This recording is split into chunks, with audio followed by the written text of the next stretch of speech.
Gushing. Board members, let's come to order. Let's do a roll call. Joan? Charles Long, Here. Chris Martinson, Michael Shaw, Here. Priscilla Manuelito, Present. Kevin Mitchell. Okay, thank you, Joan. We do have 4 members present, which constitutes a quorum. Let's begin our meeting at this time, 6 o'clock, I guess. Call to order. Kevin, can you lead us in the Pledge of Allegiance and salute to the New Mexico flag, please?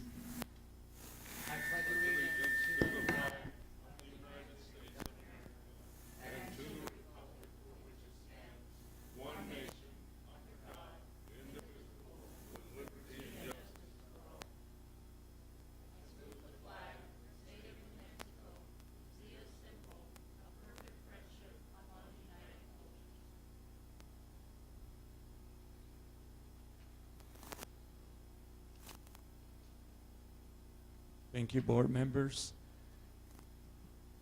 Let's go down to item number 2, approval of the agenda. What is it, a pleasure of the board? President Long? Yes. I would like to make one change on the agenda under 5B. Okay.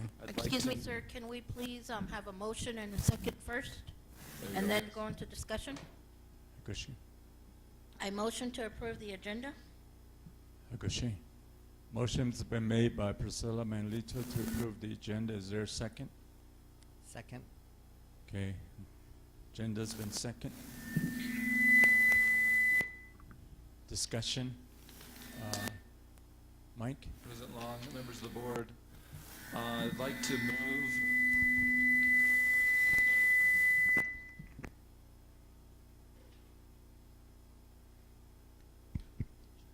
I'd like to move 5B2 before my superintendent report so that students, if once they're done, they're able to go home if they choose, so they're ready for school tomorrow. So again, 5B2 moved before the superintendent's report. Mr. President, I would like to table 6B until all board members are present because it affects all of us. So I think all of us should be here to vote on that.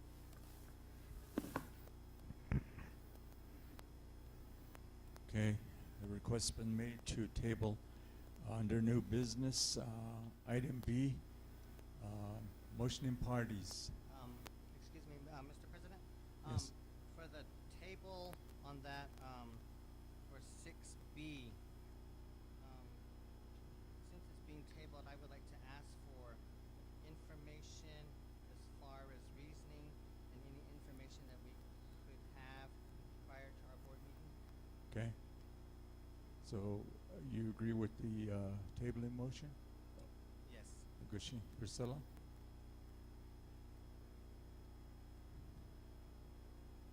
To table 6. Oh, are we voting now? No. Oh. Yeah. Let me back up. A motion's been made by Mr. Michael Schaaf to table new business 6B. It's a motion. Is there a second? Is there a way that we can have the discussion and wait on the action? On 6B. If it's table, a table in motion's been made. There's no discussion on the table in motion. We haven't voted, sir. Yeah. We haven't voted to But table it yet. I know, but there's a motion. Is there a second to it? If there's no second, I'll second that motion to table item 6B.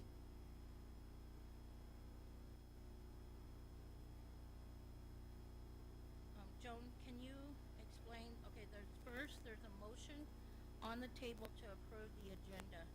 Is there a secondary motion, or do you want, Mr. Shaw, do you want to change the motion to approval of agenda with the inclusion of tabling 6B?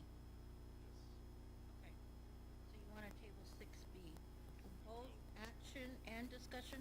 Yes, until all board members are present, because it affects all of us. Okay. So we do have a table in motion on 6B. Let's vote on that before we go to the main agenda. 이거 야.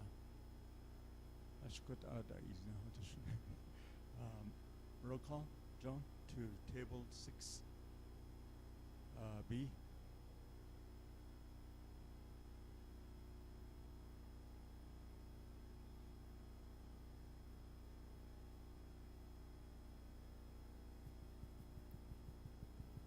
Yeah, I guess included in maybe that's going to be Priscilla and Kevin's motion is to move 5B2 to before the superintendent's report in here.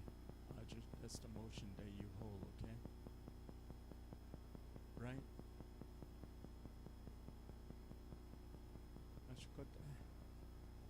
거의 tabling motion.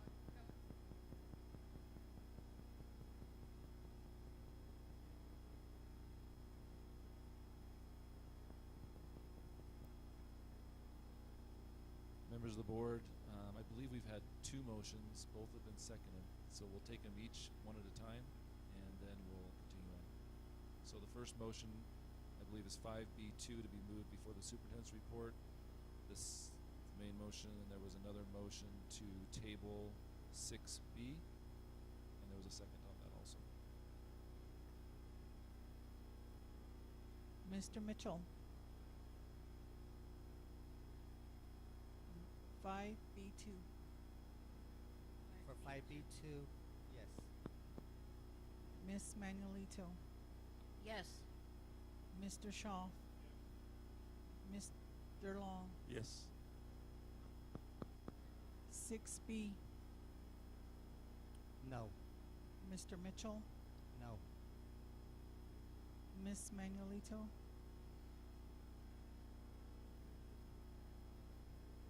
I would like to also have it discussed tonight and wait for Mortensen to take action on it. So if that's possible, okay, but no. Mr. Shaw. Mr. Long. Yes.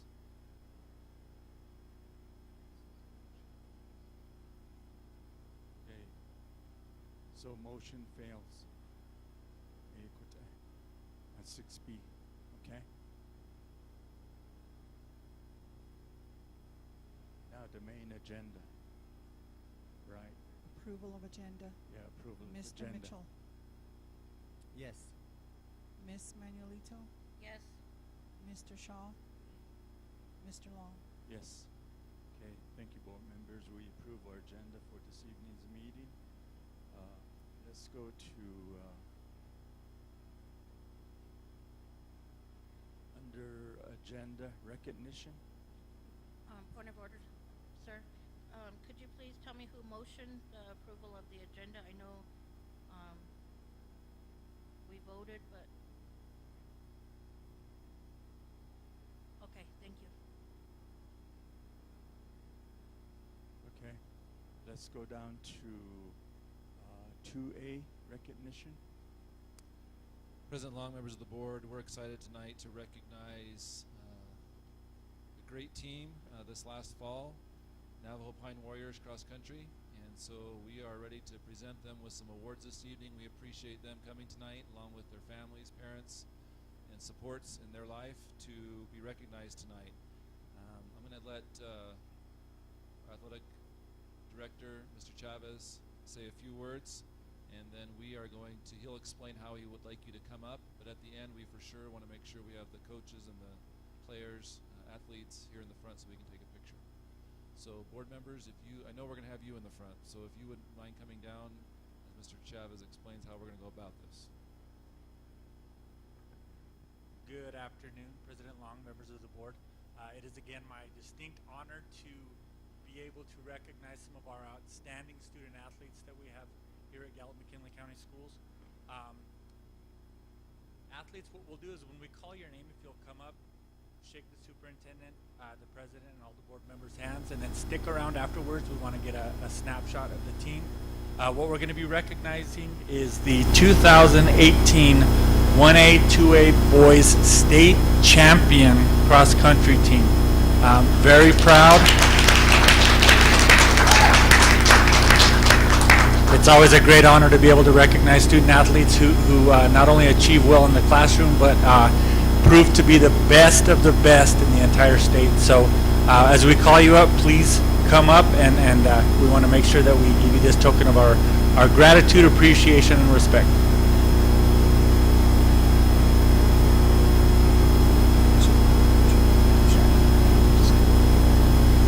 So in no particular order, we'll start with Galvin Curley.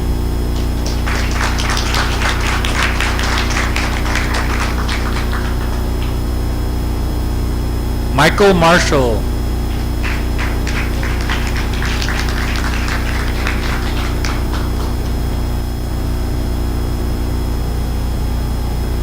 Adriano Sosi.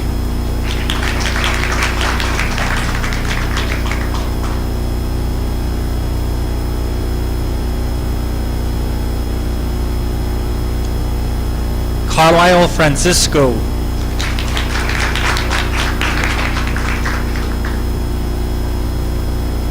Nicholas Begay.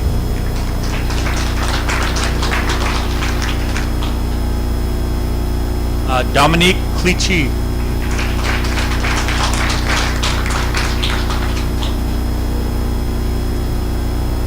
Morales Chi.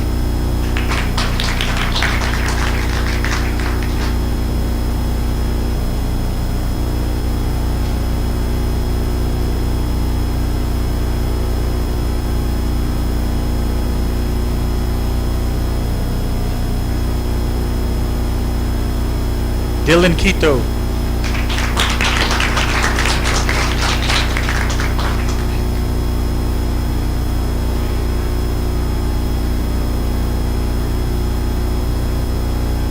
Micah Sosi.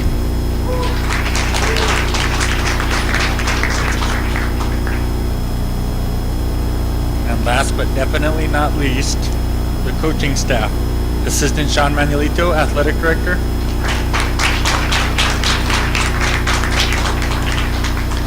Assistant Coach Eric Goodsoldier.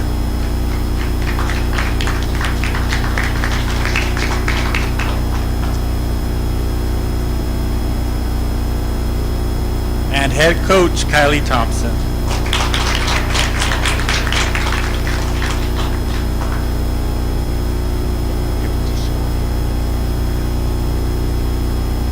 Again, let's give them one more round of applause. State champions 2018 boys cross country.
Thank you, Mr. Chavez. Yeah.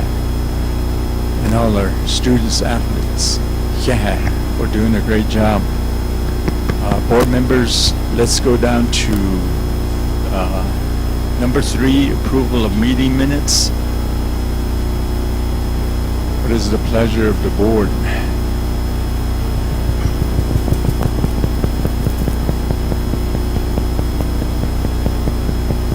Okay, motion's been made. Is there a second? Second. Okay, second by Kevin Mitchell. There are no comments on the meeting minutes. Let's do a roll call. Joan?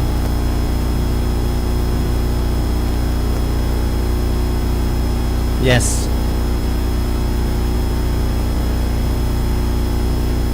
Yes. Mr. Shaw? Mr. Long? Yes. Thank you, board members. We approve our meeting minutes of January 7, 2019. Let's go down to item 4, approval of consent agenda items 4A, 4B, 4C, 4D. What is the pleasure of the board? A motion to approve? Okay, a motion's been made by Priscilla Manlito to approve the consent agenda items. Is there a second? Second. Okay, second by Kevin Mitchell. Roll call, Joan? Mr. Mitchell? Yes. Ms. Manuelito? Yes. Mr. Shaw? Mr. Long? Yes. Yeah, board members. Let's go down to study circle. Public comment.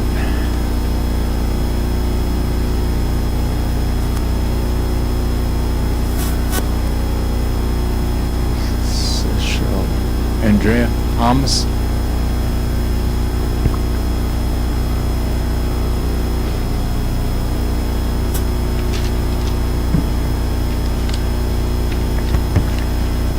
Good evening, school board members, superintendent, Mr. Hyatt, and audience parents.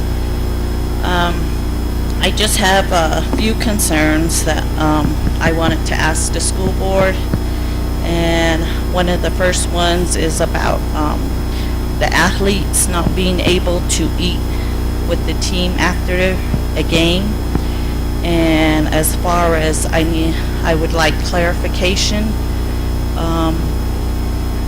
I have tried to communicate with our AD director at the school, at Tohatchi High School, and it's always going back to budget concerns, you know. I had questioned him to say, why is it that if we check out our athlete at the gym, that they're not able to eat with the team afterwards? I mean, they work hard on that court, on the field, whatever, and they've earned their meal. It goes back to teaching and in the home, you know, you all, as a family, you eat together, and to them, that's their family, their team. So I would like clarification as to why that is, and if it's the budget. You know, I've asked several staff at Tohatchi, you know, how do you feel about this? And I posed the question to them. I'm like, you guys all got bonus checks. Would you have given up $1 and received $4.99 or $2.49, you know, and gave that $1 to the athletes? I had several saying I would have gave $5, you know. So that's concerning as far as budget, because I always get that from the school over there when I ask questions. And then their school lunches, as far as the sack lunch that they take, you know. I don't know if anybody has looked into it, but is it improving as far as last year's and stuff?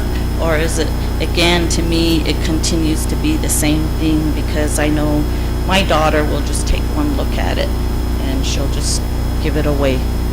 So that's something I think that needs to be looked into. Another thing is, as far as fundraising, since Mr. Chavez is here, maybe he can get with me after and stuff. I did ask the AD about fundraising and stuff, what we can do because there's a lot of things that we want to do for our children as athletes and stuff. And it's always going back to the rural school areas that we don't get. We're always being watched as far as what they do, what they can't do. But the schools here within Gallup, I mean, they're able to do anything, you know. It's always, you say, it's hearsay, hearsay. But when you have a parent that is on, that has their daughter or child playing on a team here, and they're able to go out and eat at Earl's and have a parent pay for that team, you know, that's not right. And that's not fair to the other schools. And again, I'm talking for the rural school areas because we're always being watched, you know. So whoever takes care of the Gal area, you know, you need to watch as well, because they go and they have their fundraisers. They go out and buy stuff, you know, parents do that. And I'm not saying it's hearsay, it came from a parent himself. This is what we do, and I know it's not right. So, and if it has to, the parent will come forward, you know. And then I'm going on and looking at the agenda and stuff like that. I see in 4B you have all these approvals by the superintendent, and it looks like a lot of traveling, training, conferences and stuff. Then I notice on 6B there's a approval of suspending out-of-state Gallup McKinley County School Board travel through June 30. What is it? June 31st, 2019. I mean, why is that? You know, you have some that you're approving, and you're wanting the school board members, you know. It's always good. Every day is a learning process, you know. And for you guys, I've known Miss Manuelito posts a lot of information of these meetings, conferences, workshops that she attends. I don't see any from anybody from within Gallup. I might as well say that. You know, even the local ones, I don't see all of you there in participation or in support of our Gallup McKinley County schools.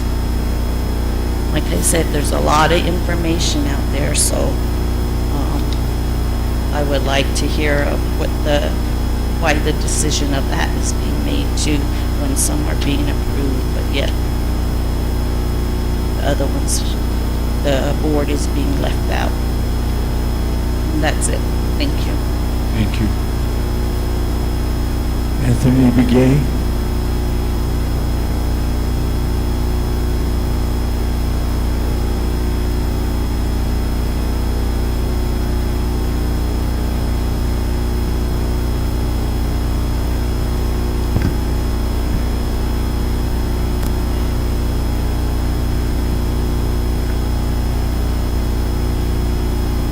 Apologies on my coffee. That's fine. Thank you. Yate, thank you, school board members and public members here. The first thing I'd like to just bring up is that thank you for your services, each and one, every you, and then the one that's not here. But I'd just like to bring up an issue that I've had with local school. It was probably happening district-wide. Is the closure of schools early in the morning. I noticed that Mira and actually JFK are closing at 7:30 in the morning. Before it wasn't like that. We drop off our kids at 7:05. We do have jobs, of course, to support ourselves. And we drop off our kids knowing the fact that we'll be inside the schools. However, as you know, Gallup is very cold in the mornings. -5. 10 degrees, 5 degrees, whatever it may be. We don't like to drop off our kids early in the morning, knowing the fact they'll be standing outside until 7:30. Buses do arrive at 7:10, 7:15, 7:20, 7:25. It's just dependent on the routes that they take, dependent on the school closures or school, or actually the bus barns initiative of taking alternate routes, or just saying that, hey, we don't want our buses getting muddy, so we'll just pick them up at the highway turnoff. So these are the things that parents actually probably encumber or encounter over the school year. And I would like to see if the school board can actually initiate maybe some dialogue or with school principals to see what time they actually do open. Maybe they can open at 7 o'clock permanently, because I was told that security doesn't come until 7:30. However, I see fast driving staff fly by my school, or actually fly by my vehicle to, just to at 7:05. And that's one of the things I brought up to Robin Holder at JFK. That was the first thing that started. And she had told me that we're not going to be opening schools until 7:30 back in December of 2018. And this was supposed to be started in January of 2019. However, and this program was probably started for about a week, that we noticed that certain staff are only allowing certain students to enter the schools. And my son actually was at the door, and he was denied. I'm not saying it's being discriminatory or anything like that. It's just who you know and what you know. That's what gets you in. Actually, who you know is going to get you in. So, it's just a simple thing. It's nothing very hard. I'm not pointing fingers, or I'm not just saying, hey, he or she did this, but, just kind of take this district wide. If you're thinking about Sayok guy, it's out in the open. It's just sagebrush country. There's nothing around in there to actually hide behind during the winter. During the cold weather, when it's snowing, when it's raining. I don't know if they have something they can go underneath, but, and then you got Tohatchee, you have JFK, you have Roosevelt. I just learned the Juan de Onate is not Juan de Onate no more. But, excuse me. But it's just something for you guys to look into. It's nothing much. Work with your principals. Work it out. I'm not saying crack the whip or anything or terminate anybody. It's just look into these things, and it's just the simple things of, your banners. You have 3 banners on each side of your meeting room here. So far, you're not fulfilling it. And, you are the head of our school district, which you are head of the school principal. You are head of the administration. So, take a look at these every time you have a meeting. Begin with that. It's just simple. Other than that, thanks for the carrots, the fruit dish, whatever it was, vegetable dish. I'm sorry, I just have a sickness I didn't really think I was going to encounter this week. But I appreciate you guys. And then I do, hopefully, we'll be able to see some results in the next couple of days. I've talked to Miss Holder and then Mr. Lemon, who can talk your ear off at JFK. But these are the things that they have. I guess they have meetings called BLT. I thought it was Bacon Lettuce Tomato, but I guess building leadership team, whatever it is. But also one thing too is when you guys design these school buildings, put some common sense in these things. I don't know who designs these buildings, but put some speed bumps in front of the buildings. It's to deter everyone from speeding through, especially in front of the buildings, and stop putting these sharp corners on these corners, because it benefits nobody other than Goodyear, Firestone, Mr. Schaefer's Mr. Tire, Delta Tire, Discount in Albuquerque. You'll be fighting these road hazard plans because everybody runs into them. So I don't know if you guys get a chance to look at these building designs beforehand, especially roadways. Some of these things are just like, who thought of this thing? So, anyways, that's my 2 cents there. Thanks, guys. Appreciate it. Yeah. Sunshine?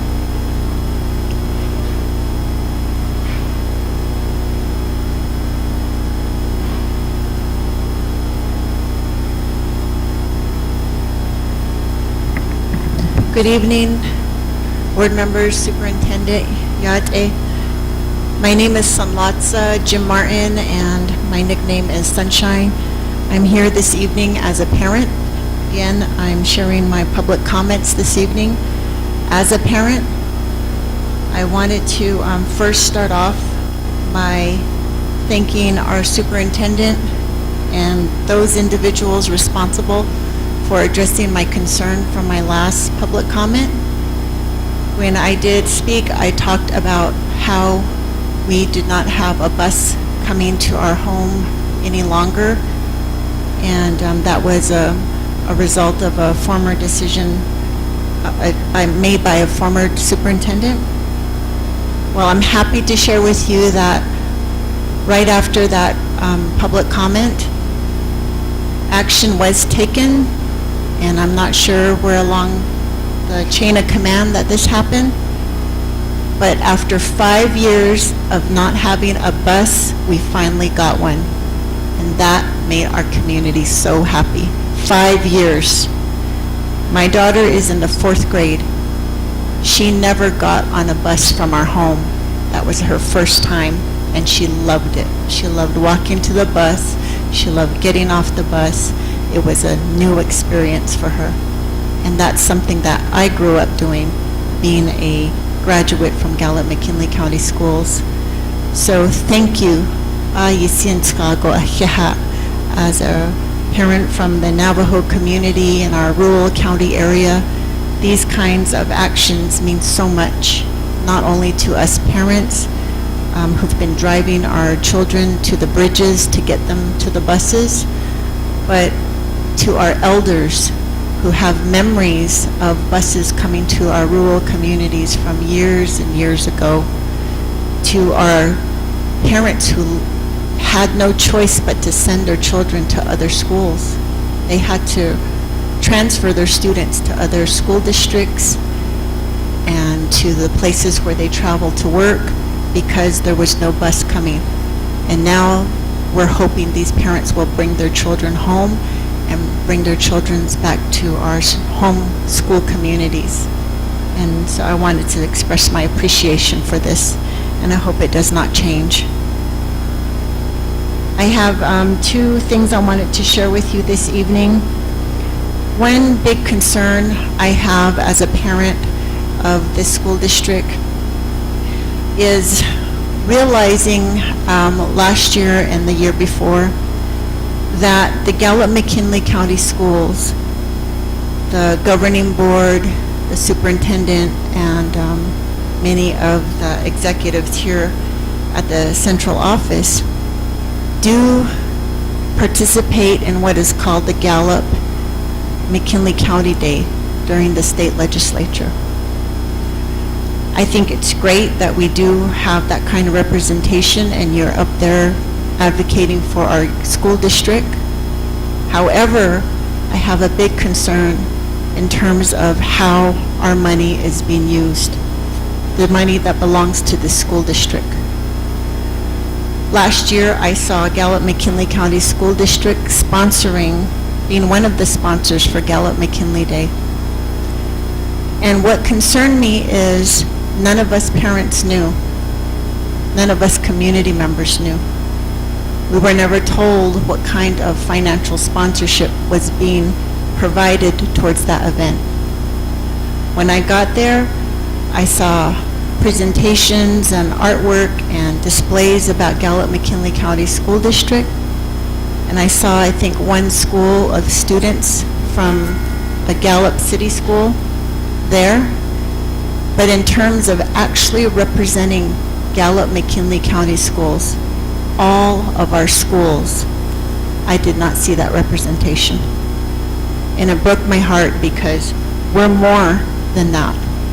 And if we're going to tell state leaders about Gallup McKinley County schools, we need to tell them about Tohatchi. We need to tell them about Crown Point, Tseagai, all the schools surrounding our area, Rima, our Navajo Pine School.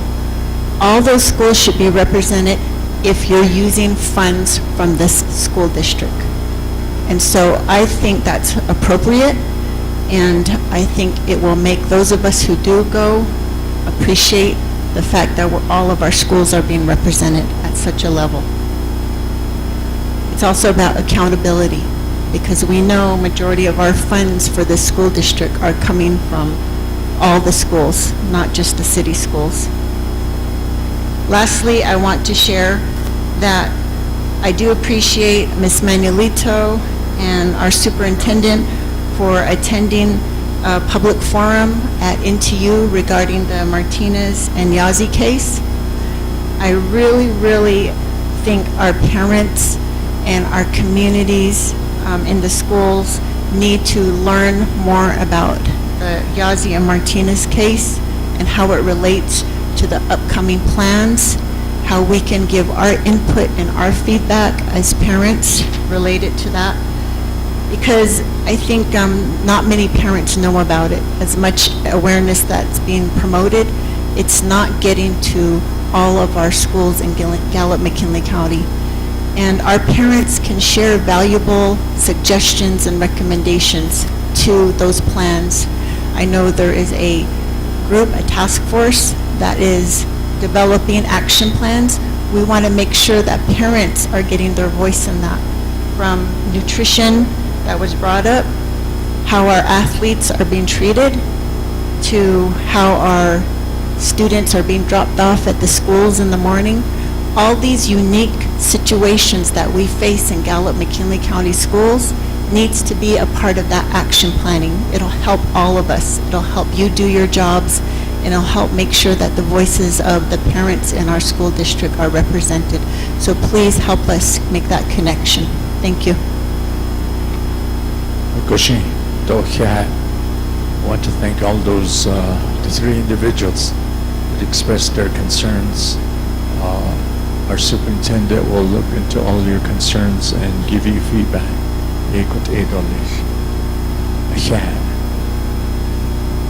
Let's go down to reports. 5B, start with Mesa students. Mr. Hyde. President Long, members of the board, we're going to invite the Mesa Club to come up. They're going to do a presentation for us, and I would like them, I did not get their names before they came today, so I want them to come on up and introduce yourselves and talk, if you would, a little bit about the Mesa program, if you weren't already going to do that, and talk about your project after that, if you would. Does that sound like a plan? All right, thank you. So, good evening. Thank you for having us here today. So, my name is Christopher Mazzone. I'm the president of Gallup High School Mesa. Today, I'm accompanied by our vice president, Rina Patel, and our secretary, Miriam Machika. Together, we're the students of Solar. In November, our team was introduced to the Lexus Eco Challenge. This annual competition helped turn students into thinkers and scholars inside and outside of the classroom. It encourages participants to take leadership and get involved in project-based learning activities through teamwork and building skills as they work to develop a solution to an environmental issue that impacts their community. Together, we decided that global warming was an issue that we could address locally.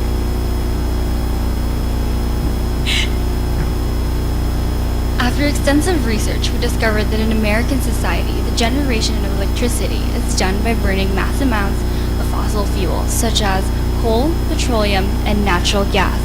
When in use, these elements emit carbon dioxide and other gases that would build up within the Earth's atmosphere. When sunlight hits the Earth, the rays get reflected, and some of those rays become heat. The heat gets stuck in the Earth's atmosphere, causing global warming. But unfortunately, we can't put an end to global warming, but we can help reduce its effects by using the solar installation on campus. We eventually met with Mr. Wells, the individual who wrote the grant for the initial installation of the panels. We discovered that they were installed roughly 10 years ago. It costed nearly $500,000 and contains 108 solar panels that could easily power half of the school and save the district roughly $800 a month in electrical costs. Unfortunately, the system was not maintained for very long. They became lifeless, and the amount of money, time, and dedication went to waste. The power of the sun was no longer being harvested. Despite the benefits it brings to the town and the school, the amount of money needed to keep these running became a burden. We began to attend meetings at Gallup Solar, a community organization whose ultimate goal is to educate and spread the usage of solar energy. After having attended their meetings, held on Wednesdays from 6 to 8 p.m., we were introduced to an engineer who came to Gallup to inspect our solar panel system. We were then informed that the tracking system worked. However, to check if the individual panels are still intact, we must first have a thorough cleaning system performed. While this current solar panel system is very advanced, all other worldwide installations of this specific system have unfortunately failed. It's natural to assume that the panels at Gallup High School will eventually fail as well. So now, we, the students of solar, are here not to ask for financial assistance, but rather for your support in our journey in locating funds to reestablish our current system, as well as purchases for longer lasting panels. And now, our question is, does the board feel like our project is something worth prioritizing? Thank you for your time. Any questions, board members? Comments? Thank you very much for your presentation. I think thinking of the future and looking at other forms of energy, particularly solar that you're talking about and wind, I know that we're in good hands if you guys are that worried about our ozone layers and all that kind of stuff that's happening. But I would like to say thank you, and I appreciate your report and giving us an insight as a youth and you guys doing this research. It really is beneficial to the board, and I think that we need to take some look at some stuff that you guys are requiring us to do, and I would really appreciate if you have any written documents that you could provide to us that we can continue to review.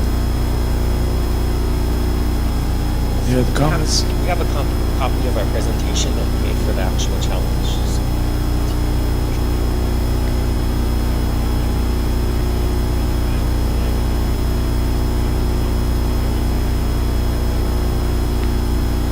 So we don't have a quote yet, but again, just to see if our panels actually work still.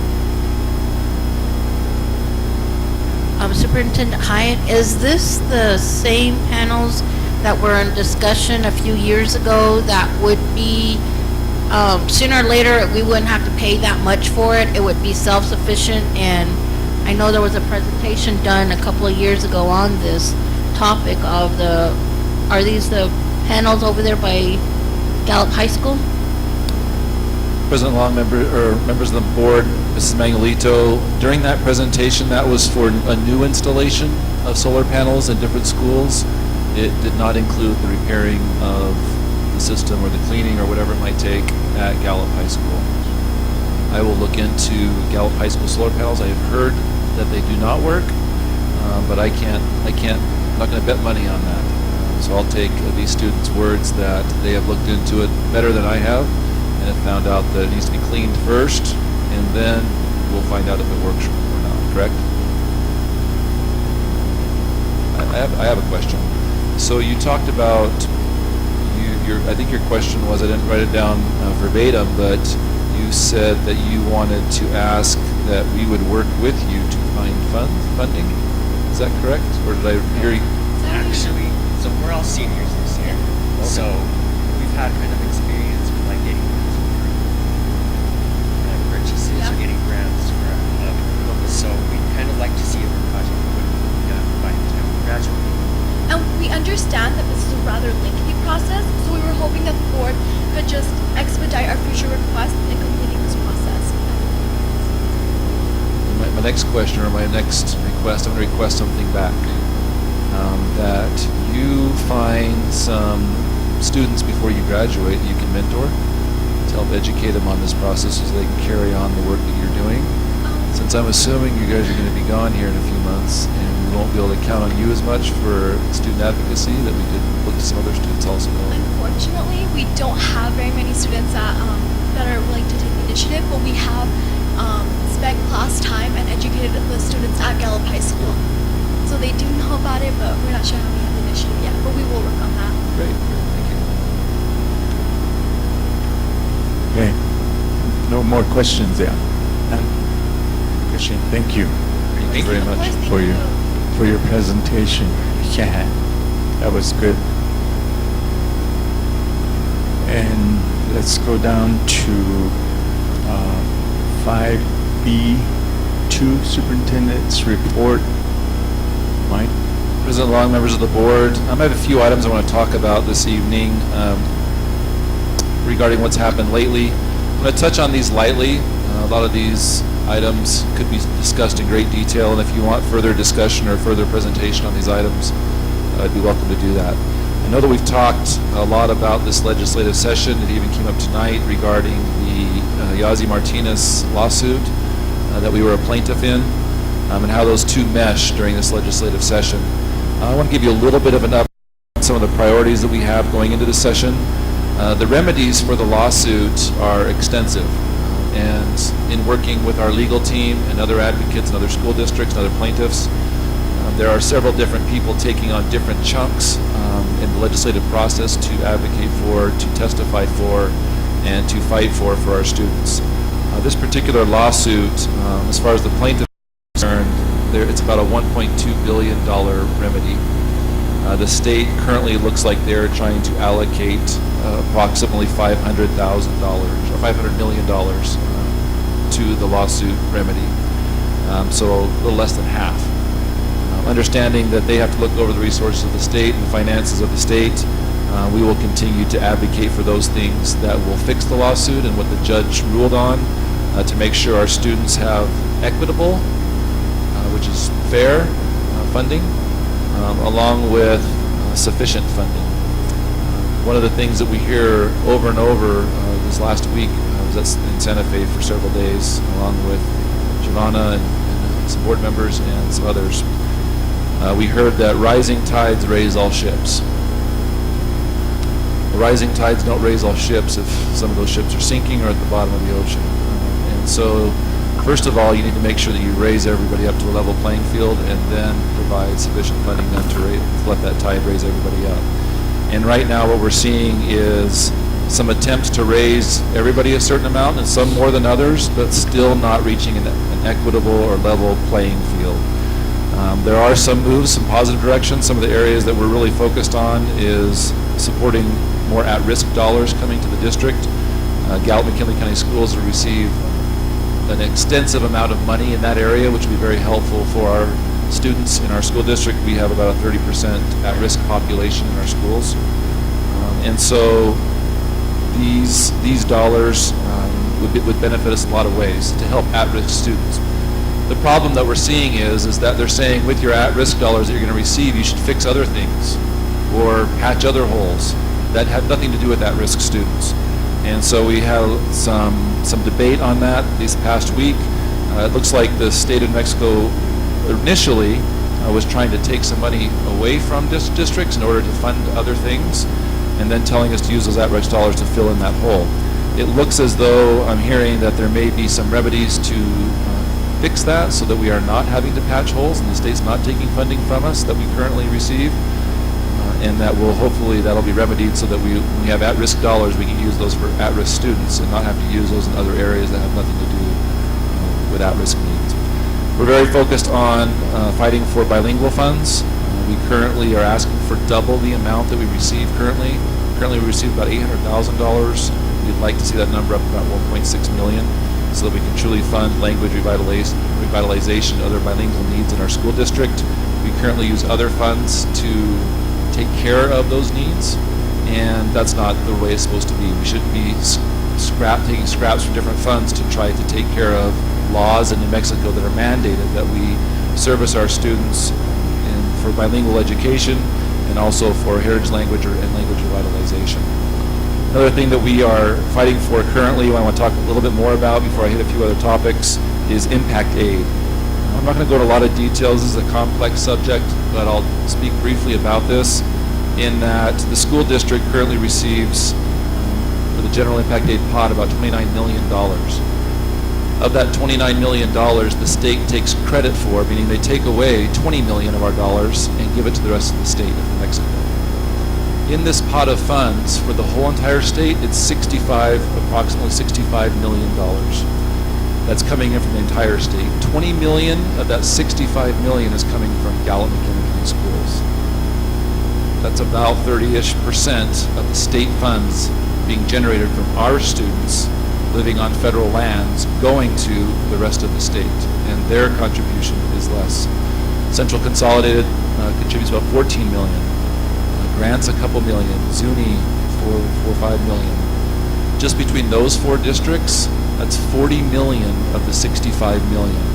The state is taking, in my opinion, advantage of students residing on federal lands, which typically includes Native American students and also military students on federal lands in some school districts. It's a smaller population. And so we are engaged in getting support from legislators in our area and across the state. There's about 26 districts in the state of New Mexico that pay, get a credit taken from them from impact aid, Gallup McKinley County Schools being the largest. And the reason why we need these funds to stay is because we have a lot of capital needs, infrastructure needs, building, maintenance needs in our school district. We just went through, we constantly find out systems, maintenance issues, leaks as we've had as of late, heating systems that are failing. We don't have the funds to fix them because of the bonding capacity that we don't have in the district. We currently only have 20% taxable land in the county, and so we have to use those funds to take care of the whole county while the state takes our impact aid credits and removes dollars from us that could be used to help build build schools that are appropriate for education and also fix schools when they have issues. We do not have the ability to have enough funds to fix all of them we need to fix in our school district. With impact aid dollars, if we were to keep those dollars that are being taken from us, we could take care of those needs much more quickly, even though we have been devastated by losing those funds for decades. The state's taken advantage of us in that way. So we're fighting very hard. There are 3 bills currently that have been dropped, and dropped means that they've been submitted to the legislature so they can be heard in committee. The first 2 bills that dropped were Senate Bill 170 and 172, both of those being sponsored by Senator Clemente and Senator Munoz, and they have been they've been great at fighting for us in those areas. And we have also just heard that and saw that yesterday, or maybe it was this morning, we saw a House Bill 325, also drop. All 3 of those would, if they were passed,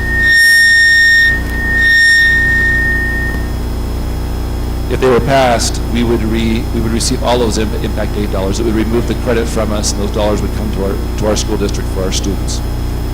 And a couple of things about that. This Friday, we are working to educate even more legislators about the need for these impact aid dollars to be returned and the inequities that are found in the way the state takes credit for them.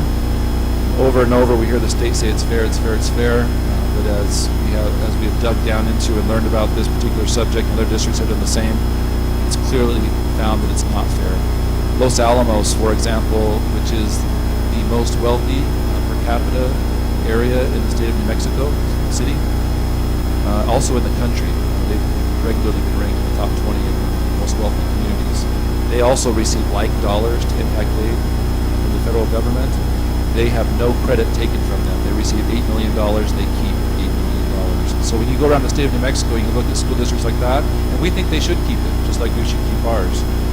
But if you go around the state of New Mexico and you look at schools being built and the maintenance of schools across different districts, you will quickly notice the property-rich districts and the property-poor districts. We are a property-poor district.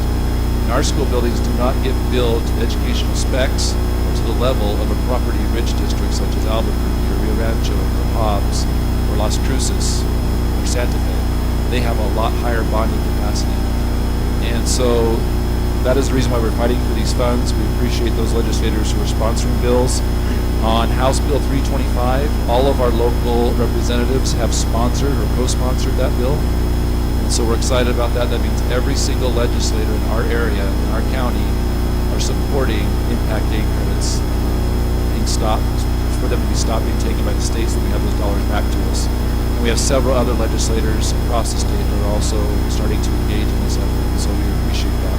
This Friday, we are trying to have a press conference on Capitol steps. We are hopefully going to be able to accomplish that sometime in the morning, where tribal leaders, which we've received a lot of tribal support, board members have been fighting for support, and they've been getting it from the local Navajo Nation, from the Zuni tribe, and other pueblos across the state.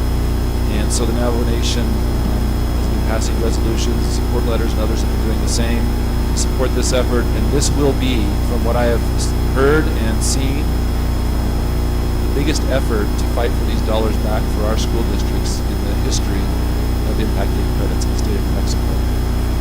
This is the first time legislators, school districts, representatives, senators have got together and actually fought, tribal entities fought to get these funds back all together.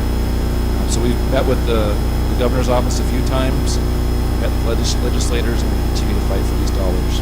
I want to stop there before I hit my last few items, if there's any questions on those topics.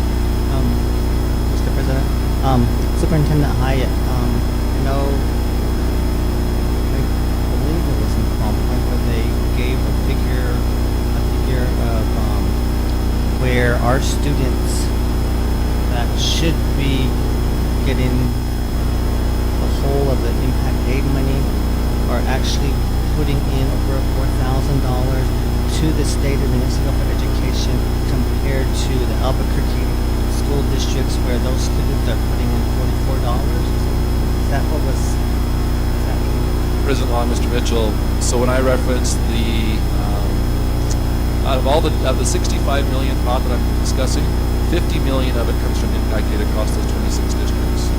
So if you average that out per student, an impact aid student, we'll call them a student living on federal lands that we receive dollars for impact aid, pays approximately $4,000 into that pot, whereas every other student in New Mexico pays $48 into that pot. So why is such the discrepancy? And so that's the figure that was referenced. So if you break that 50 million compared to the 15 million from the rest of the state, it averages out to 4,000 per student versus $48. Mr. Hyatt and members of the board, I just wanted to say thank you, sir.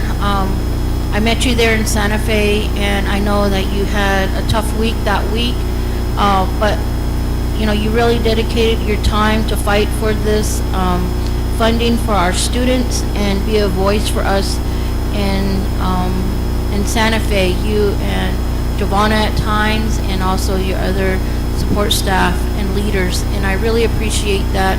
And I would really like to do a shout out also to our Navajo Nation and our chapters in our community. We received several legislation, resolution support letters, and even the Board of Education all the way to the NABI committee that are really looking at this, and they want to provide a support statement with different areas of education.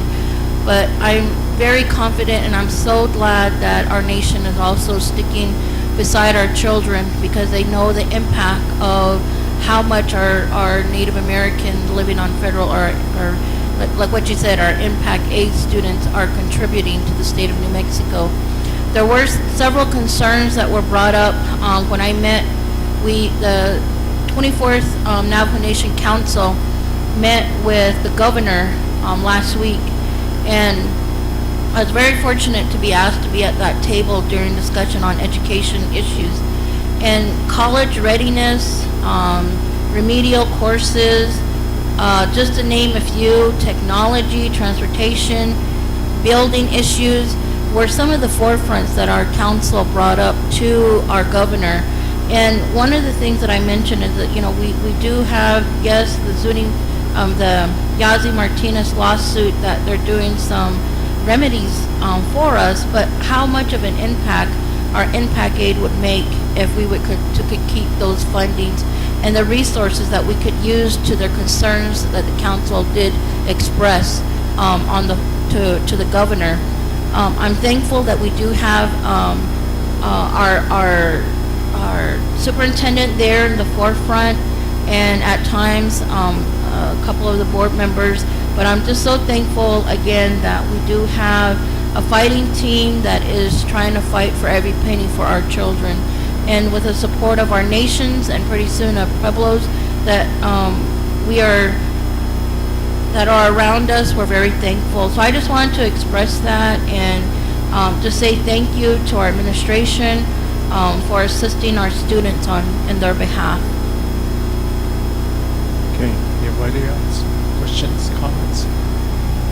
The last few items, I want to mention Lincoln Elementary will be moving into Lincoln Elementary this week. So we'll take a couple days off from that school so that teachers and staff and the district can move everything we need to over to that new school.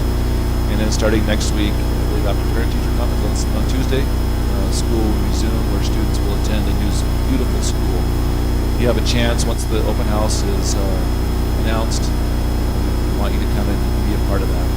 It's an interesting school, beautiful school. Some people like certain parts of it versus others, but it's a very interesting, modern-looking school. I want to let you know that all of our schools' water damage has been taken care of with respect to the leaks are stopped. Students are back in classes. There is still some work from construction companies going on at night just to make sure we're repairing walls and a few things like that. But hopefully we don't receive another cold spell like that we did a few weeks back. Just a quick note, just to make sure people understand, park testing has ended for New Mexico. We have a new Secretary of Education, Karen Trujillo, and the new governor has changed testing for this spring. The questions and the core standards will still be the same. It'll be a shorter test, has a different name, and so currently we have no need to adjust our curriculum or pacing. We need our teachers to continue to follow those pacing guides, we call them YAG, year at a glance, to make sure our students are receiving the appropriate instruction. And that instruction will directly relate to what is being tested on the new assessment year this spring. As I mentioned, I think I mentioned this, if not, it will be shorter. I think approximately 30% shorter, a third shorter this year than last year. So less time testing and more time teaching, which is a good thing. And lastly, I wanted to mention that we have had Miss Lisa Lane. The signage has been completed. It will be installed soon. And then Emura High School will plan some sort of dedication or unveiling of that sign for outside central office as you head out on this particular street. And so that has all been approved. I saw a picture of the sign. And so we're excited to have Emura basically dedicate or unveil that sign in front of the school. So that we can remember the importance of recognizing and fighting violence in our communities. And also, I would say, recognizing and appreciating those that we have in our lives and the opportunity we have to spend time with our family and friends. Other than that, if there are any questions, I'll take any questions or we'll move on. The agenda is fine. Other questions? Then let's go ahead and move on to board reports. Reports from board members. I just have a small report, I guess. I did attend the Tallahatchie High School awards night. They presented their students with their award achievements, and I was glad to see that they did separate their awards from our academy and their high school. And I also attended the NTU forum. Got a lot of information and also distributed it. That is all. Thank you. Any other? Thank you. I attended finally a basketball game for our students at Theroux, and also attended the Santa Fe legislative session with our tribal leaders. Also, the NTU forum in Crown Point, and visited our Theroux High School. I was asked to speak at the National Honor Society induction for the incoming National Honor Society students. So that was really nice, and I'm very thankful. I just wanted to mention one more thing about our school district. We've been complimented a couple of times in Santa Fe and also in Navajo Nation about our tribal consultation that we've been having. A lot of other school districts have been criticized, but we've been held and talked about in high standards. They appreciate our tribal consultation that they've had with us in the past and currently, and just another form of holding ourselves accountable to our tribal leaders. So I wanted to also mention that Gallup McKinley County was mentioned for having a very good working relationship with the Navajo Nation with tribal consultation. And I know a lot of that goes out to your staff too that worked, that did those tribal consultations. So yeah, thank you for that. Mr. President, I just wanted to add that, we did have our superintendent, Mr. Hyatt, sit on the panel at NTU. I just wanted to say that, I was very pleased to see him up there and to know that he actually knows his business. His presentation was great, and he did a great job up there. I was proud of him. Thank you. Gushing. Anybody else? Tosh? I was there Friday too at NTU, and I think Yazzie Martinez is a good decision for Native Americans and minorities. This is something that I think has been a dream and a wish from parents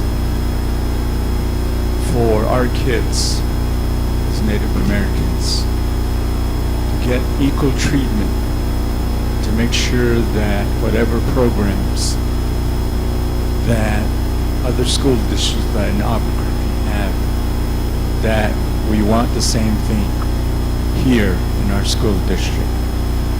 Programs that will make our children excel in their education. I think that's one of the things that was lacking for a long time. So this is a very good decision, and I also was interviewed by KGAK radio station over there.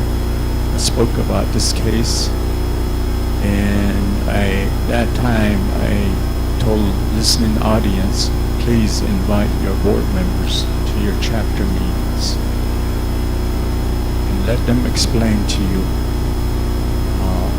this decision, because every parent should know, every community should know. The other thing that I talked about there was Impact 8, very briefly. And Saturday, we had a special Eastern Agency Council meeting. And there, we, meaning our superintendent, Senator Munoz, and I, we presented the Impact 8 resolution, which the council passed. And in Eastern Agency, we have 31 chapters, and the whole council, meaning 31 chapters, supported that resolution. And that's going to be going to Santa Fe, I guess, right, Mike? Yes. And so Mike did a good job too. And Impact 8 money is something that from Eastern Agency we've been concerned about for years. And the other name that is referred to Impact 8 is PILT money, payment in lieu of taxes. And this legislation, Impact 8, was passed in 1950. And that's the time that when we were at the Eastern Agency Council, when chapter officers were laughing at us, saying that you knew chapter officers. 1950, maybe some of you weren't even born.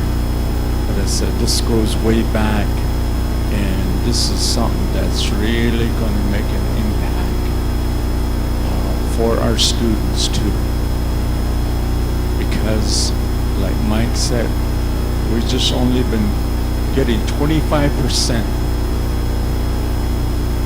of the Impact 8 money, while 75% is used by Santa Fe in a way they want to. That's why there's no school buildings in other districts.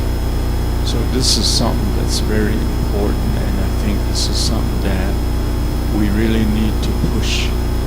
And I know board members are going to do that. I know they're going to do a good job telling our people. This is something that is really needed. We get all the impact 8 money.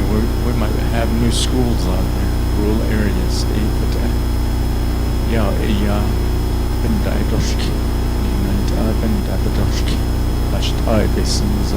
And also have them provide input, parents. As parents, we don't talk about it.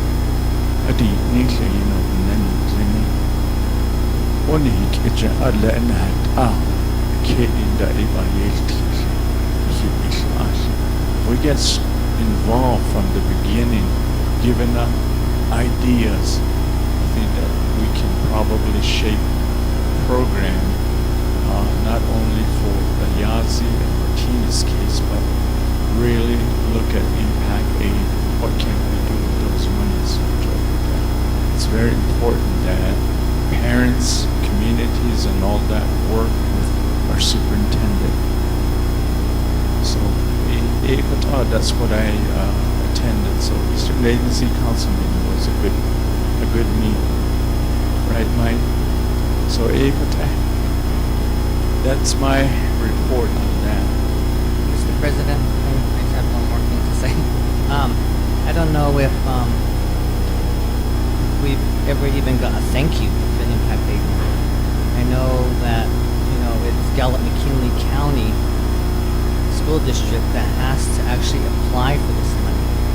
If we did not apply for this money, there'd be no impact aid money at all. I think that Giovanna is probably the one that works on the application along with the superintendent. But I know it's not an easy application. So I think people really need to realize that there's work put into that application and submitted to Washington for impact aid. And if our school district and our business department, our finance department did not do their job, there'd be no impact aid money for anybody. But yet we apply for that money and then they take it. So Quick thing, an interesting thing, there are some districts we found lately that we see that they're not even applying for it because it's not even worth it, because the state takes 75% credit. If everybody applied for it, there'd be a lot more money that the state would take credit for, which is interesting. It shows another issue with the funding. Albuquerque, we believe, are taking a lot more dollars, but they currently don't because it takes a lot of effort. It takes us 3 months to do it. It's the only grant or funding that's applied for in the state of New Mexico that the state then takes a credit for it. This is the only one.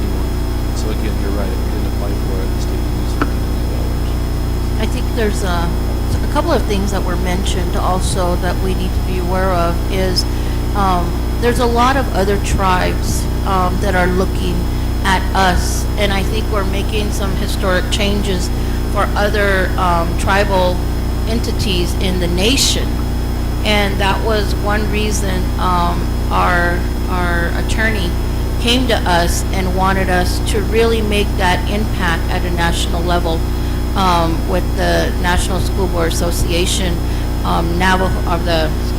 Native American Caucus, because there are tribes that are looking at what we've done here in the state of New Mexico with the Yazzie Martinez lawsuit and the channels that we have taken to make that impact to hold our public education and our legislators accountable for our students that are at risk, and the majority of that are Native American. So at the national level, I know there's also a lot of recognition and a lot of talks that are happening about this case, the Yazzie Martinez lawsuit. And the other part of that is I know there's only a few impact aid recognized, there's a few states now that have the equalization. I think there's 4, Mike? Is it 4 or 5? 3? That, Kansas, and Alaska. that are also inquiring about what we're doing here. There's a lot of tribes that are looking at that. And I think we're setting, like I said, some historical moments for ourselves and also for other tribes that want to take kind of the same steps we're taking. So a lot of eyes are on us, and I think that having that voice also at the national level will be really critical for us too. So I'm thankful that those changes are being made, and I'm thankful that we are making that impact, not only for our own the neck kids here, but our indigenous children in other areas of the nation. Yeah. Thank you. With that, 5B4, notices and communication. Shian Kiri, you can read that on your own. Those are just announcements of different events for the month of February. With that, we go to new business. New business 6A, approval of the Gallup McKinley County Schools, a strategic plan. We do have our consultant here, Lana, and then I guess our superintendent is going to do the presentation. While they're getting ready, I want to thank Giovanna, Paletta, and Tim for being here. You're always here, and appreciate that. And then, of course, Carmen. Any other school board or school staff? Shahat, Joan, Ben, Shahat, being here.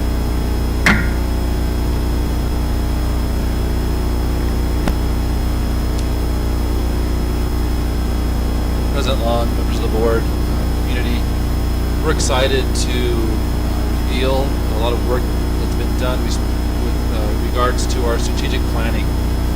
We call this strategic plan Elevate 2022, and this is a plan that will take us into the next 3 to 4 years of strategic planning for our school district to give us focus. I would say laser focus on the areas that we want to target and where we want our students to, what we want them to become when they graduate from high school. And so there's been a lot of effort to combine a lot of data, a lot of input. Members of the board have been a part of this process to make sure everybody's voice is heard with regards to what it is that the community expects from the school district and what students will achieve and what they will become by the time that they graduate. And so we've had the privilege to work with Ilana Kiley. I'm going to let her talk a little bit about where she's from and what she does. She is part of a consulting firm who has helped us develop the strategic plan. We appreciate her efforts along with her husband and her father, Jeff Kiley, who's been integral in helping us do a strategic plan that's appropriate, that's thorough, and that will help us take us to the next level. And that's the reason for the word elevate. We want to continually rise and improve. We've had a lot of improvements as of late in the years, but we want to accelerate that growth. And so this is the first time, I think, in decades. I've been in the area for about 25 years, and I've never heard of a strategic plan for Gallup McKinley County Schools. And we felt that this was necessary as a board, as administration, to get us to that next level. So that's Ms. Kiley. Thank you. Good evening. I'm thrilled to be here this evening to go over all of the hard work that you all have put into this on both sides. I am a graduate from Gallup High School, class of 2000. Since then, I've been doing strategy in various forms for about 10 years. I have my MBA from the University of Houston. I currently work in Albuquerque, New Mexico, and so I'm very thrilled to be here this evening. I'm going to talk a little bit about the process that we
So before I talk a little bit about the vision mission, I want to make sure you understand, there's some detailed documentation that goes with the strategic plan.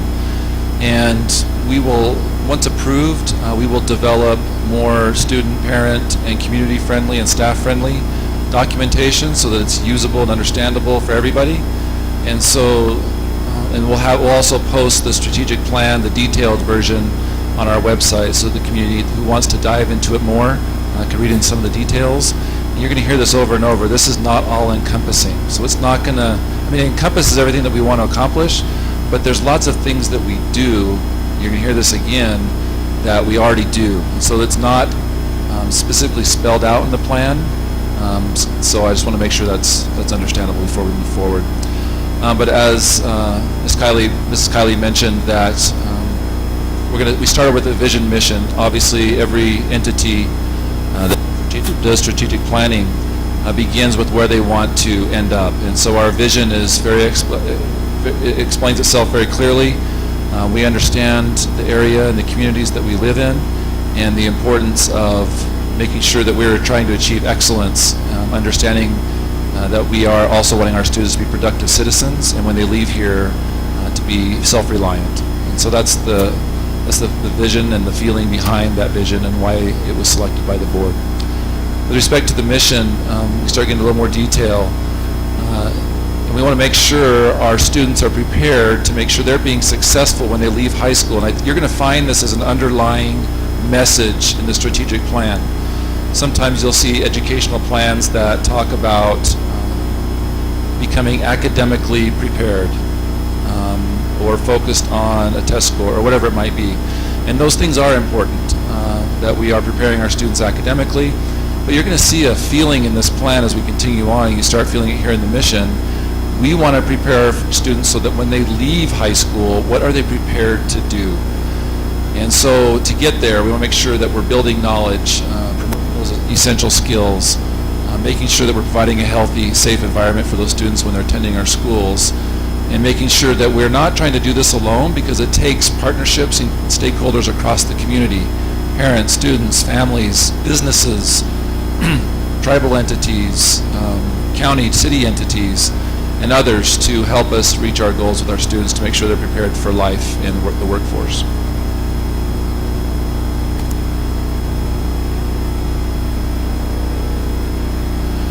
And so we have some more detail on the core values that we'll find in our strategic plan, but we highlighted just the overall topic of the things that we felt are our core values as an educational entity. And one is to recognize that it's not just our job just to teach the academics, but in order to do that, we have to make sure that we meet the needs of the whole child, whether that includes all the circumstances that they live in, the things they face in school and home, and doing what we can along with our partners to make sure that we're meeting their social and emotional needs in addition to the academic needs.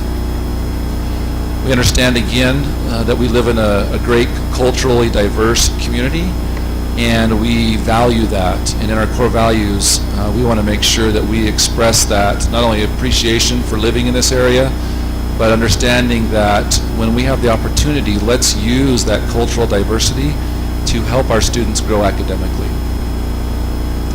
Again, as you saw in the vision, we want to make sure our students, and that we're focused on excellence. We don't want to settle for second best or third. We want to continue to grow until we become the best that we can possibly be, and each student becomes the best that they can possibly be. We want to also make sure we develop a mentality of prosperity so that we all, as staff members, as students, that we are looking to make sure that we are prepared in multiple different ways. This doesn't just relate to financial prosperity. This relates to being a productive citizen in our communities too. Again, we understand that our values are hindered if we don't have community partnerships and community engagement. This work is not something that we always just do alone. We need to leverage all the opportunities across the spectrum of all stakeholders in our county. And the last one I think is very important, and it kind of relates to our Yazzie lawsuit that we were talking about, the equity, equality, and access. We want to make sure that no matter who you are, the student, the race of the student, where they live, their economic status, no matter where they are located in the county. We want to make sure that everybody is treated with equity and making sure that we are taking care of the needs of all students and that we don't have the haves and the have-nots. We already see that in the state of New Mexico, where there's the haves and the have-nots. We want to try to ensure that we have no haves or have-nots in our own communities, in our own school system.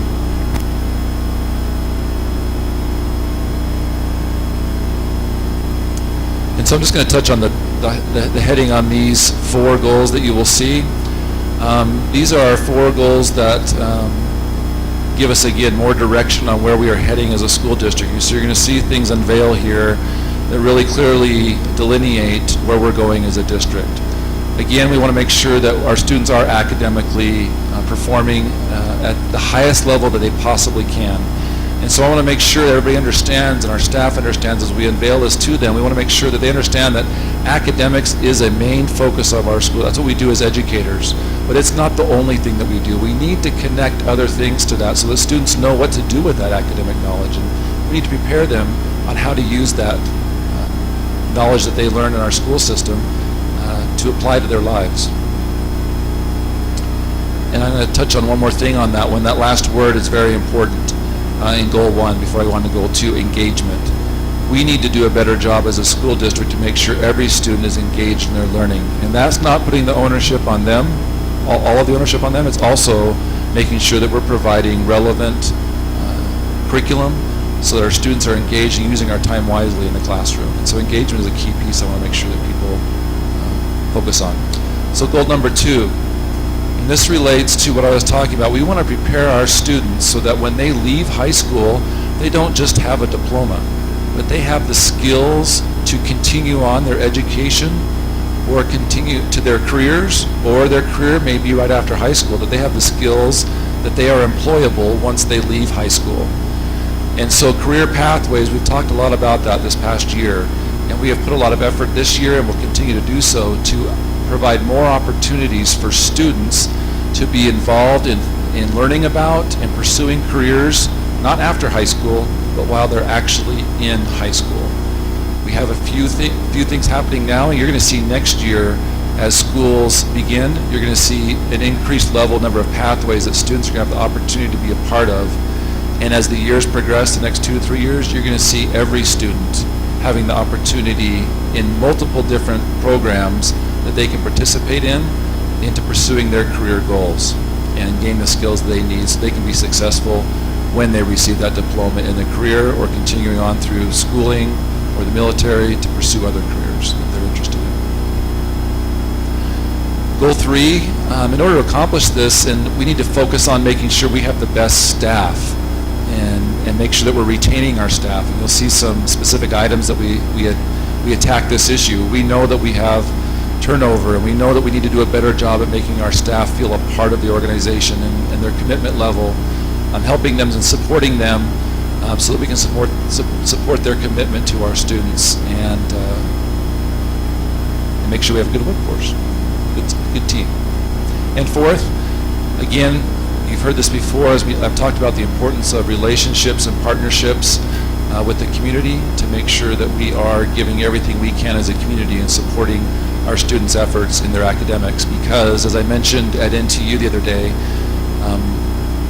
we cannot neglect the education of our students because it not only affects their individual lives and their families' lives, it has a direct relation to our economy as a state and our prosperity as a state. And so we need to make sure that we understand that we're all a part of this effort.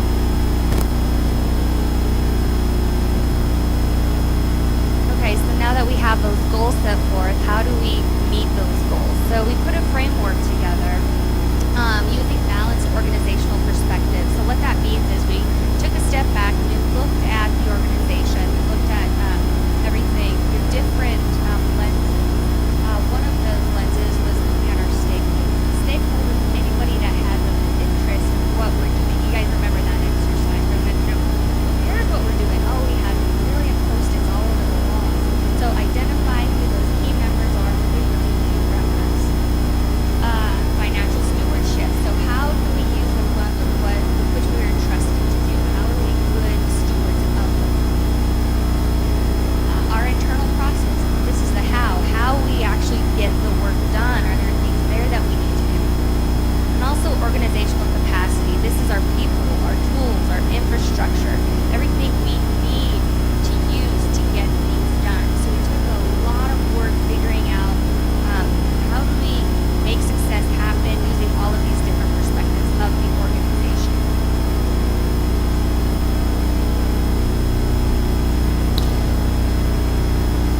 And so we're on to our strategic objectives. So we're going from our global level, from our vision, and diving down into the specific things that we will tackle. And again, this is not all encompassing.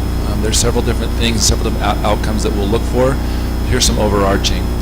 And so specifically, we want to increase our post-graduation success and our outcomes. We basically want to make sure that we are making sure that our students are going into careers or going on to college to pursue other careers. And so that's one of the outcomes. Number two, we want to make sure, I talked about engagement before in our goals. We want to see higher attendance rates. We want to see higher engagement from students when they're in the classroom. Are they actually engaged in the lessons, and are teachers providing engaging lessons? We talked about academic achievement and making sure our graduation rate is one thing that has always concerned me for many years. And we're starting to see a little bit of uptick, but it's not even close to where it needs to be. And so we want to make sure that we're seeing higher graduation rates, and we'll talk to some specific measures on that in a minute. And like we've done this past year, we had some of the greatest growth we've ever seen as a district. We want to continue that growth in math and reading and other areas to make sure that we're outperforming other like districts in the state, just like our data shows on the back wall. Last year we were #1 in growth and proficiency across the state of Mexico for the largest 10 districts.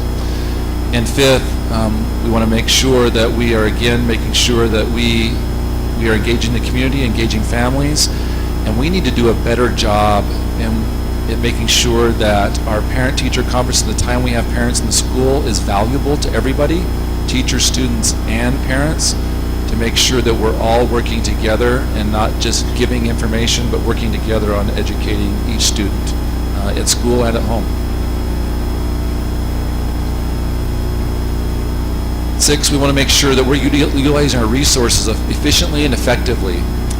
We have come a long ways in this area, but we still felt we had a long ways to go to make sure that when we receive funds that we're utilizing them as soon as possible to have the greatest impact in classrooms. We want to make sure that we are looking, again, I talked about before, the holistic approach, and so we're looking at ways in which we can survey whether students are getting their needs met. And also, we've had some success in reducing, we felt a good measure or a good outcome was seeing lower discipline rates, so that we felt if we saw that, we know that students are more engaged in the classroom, more engaged in their learning, they want to come to school, etc.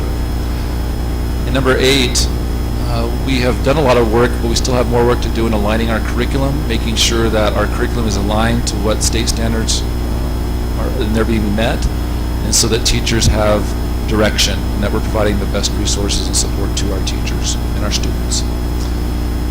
The next one has to do with career pathways. Again, we want to make sure that we have,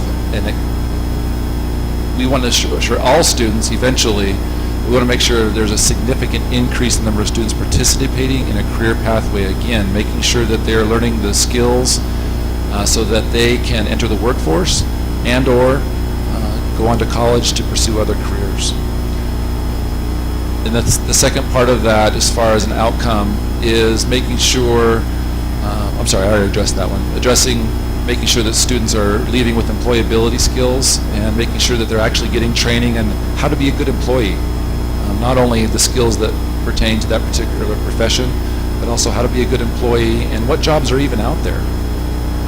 Number 10, making sure that we're doing a better job at communicating to parents. We have invested a ton of dollars and time into doing a better job at communicating to our community, but we know that we have more work to do, and we want to do even a better job. And so we know we have a lot of avenues to do that through media resources and other areas, and so we will make sure that's also an outcome, that there's an improvement in that area. The last page of our objectives. Number 11 and 12 will speak to that together. I talked about this before, in that we need to make sure that we're attracting and retaining the best quality staff that we possibly can. And there's a whole host of things that go into that. But we want to make sure that we have more people applying, make sure that people are not leaving, and that we're keeping the good staff that are here for our students, and make sure that we're doing the things to retain those employees. Number 13, we want to make sure that this goes along with 11 and 12 in a way, in that we want to make sure that we're developing our employees the best that we can also, and providing them the best supports that we possibly can. And so we felt we could find that by having a good outcome of that would be staff are wanting to stay, that they appreciate working for us, that they have good job satisfaction, and that we're improving again that professional development, which ties closely into that.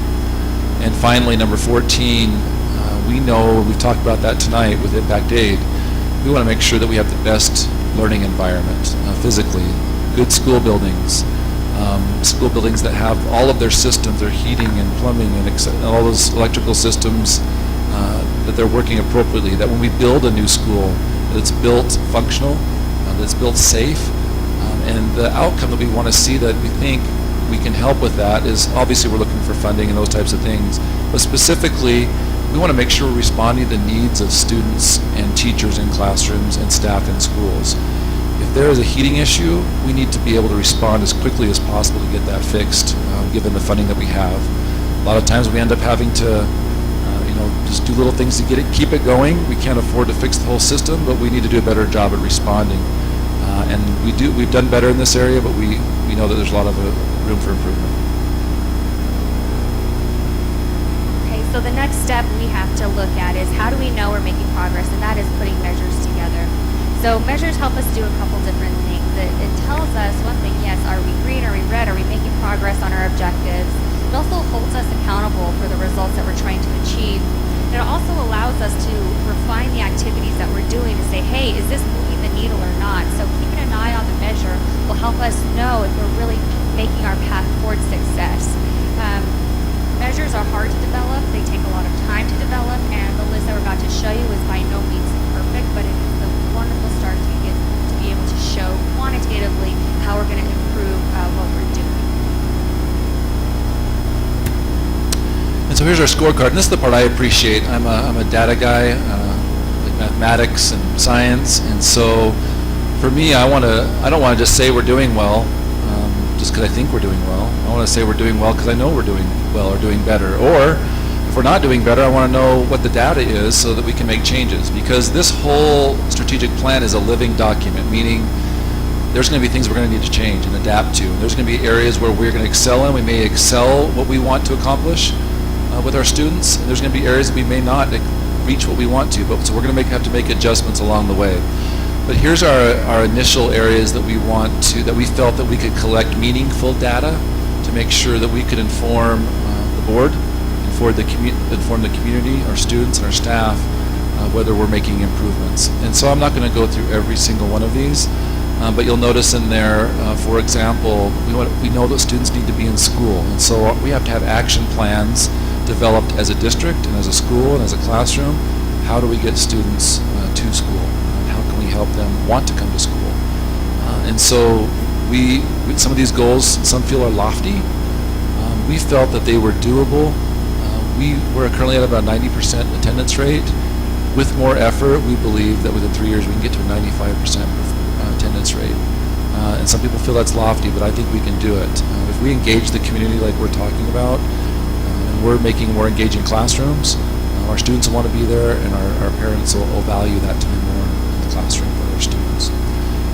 And so another one that you'll notice, number 3, we want to keep our top ranking. We've done really well as far as performing in proficiency growth compared to other school districts. We want to keep that ranking. We want to keep in that top 3 because you got to grow faster to catch up, and we're catching up. We're very close to passing Santa Fe and Hobbs and some of those more property-rich districts and areas of reading. And so we have never even come close to some of these areas as far as surpassing them in reading proficiency. And so we want to continue that growth. If we're staying at the top, we know we're growing faster than the rest of New Mexico. Graduation rate, currently 67%. I would actually like to see that 90-something% or 100%. Obviously, we want 100% in all of these, but we felt that realistic that we could attain 75%. And a quick statistic and why career pathways ties into this. Once you have career pathways fully implemented in a school system, the data shows that you'll have close to an 18.9% graduation rate increase for a student that's in a career pathway. So it's going to take us a few years to get all students fully involved and going into 9th grade, into a career pathway in 10th grade, and progressing on in high school. But if you take that 67%, once we're fully implemented and you add 18% onto there, you're at least up into the 80% range, which is much higher than the state of New Mexico. And so, again, it's at 75 now because we won't have everything fully implemented to where every student's going through that process through a 4-year period of time, and even earlier. We'll talk about some of that later. But that's a goal that we feel we can reach in the next few years, and then I expect that number to exponentially increase. Yeah, that's all right. Let me go back. I don't know if there's anything else I want to talk about. The board might throw tomatoes at me or something if they want me to shut up. We'll talk about parent-teacher conferences. Again, I just want to touch on that we want to make sure that's meaningful time. If we're only getting 58.7% of our parents at parent-teacher conferences, we're doing something wrong. We need to do a better job at making sure that's meaningful time for parents and students, and we need to get them everybody more engaged in what it is that student needs to learn. And if we can leverage parents to help us in different ways, let's work with parents to help them do that. Let's have students help lead some of those discussions so that they're invested in that data, in their scores and their academic performance, and have a different kind of discussion. We've already attempted to do some of this, some pilots in the district. We want to expand that because we're seeing a high rate of success and engagement when those are more meaningful discussions during those parent-teacher conference times. Again, I'll just touch on this one. We currently, or last year, we spent about 58.36% of our budget by Christmas time or by winter break, and we want to increase that to 80%. Again, the sooner you get dollars in the classroom, the better impact it has on student learning. And so that's, I expect that we'll be one of the most efficient districts probably with spending. Maybe we are now. I don't know. I can't dive into everybody else's data. But if we can get 80% of the funds spent or encumbered by December, we have a much better chance of making sure those dollars are being useful in students' academics, classroom, in their lives, and their performance in the classroom, and in their learning.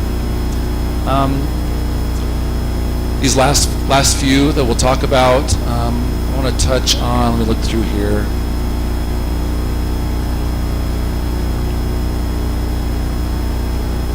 Probably want to touch on number 9, and we'll move on. If the board has questions, we can do that also.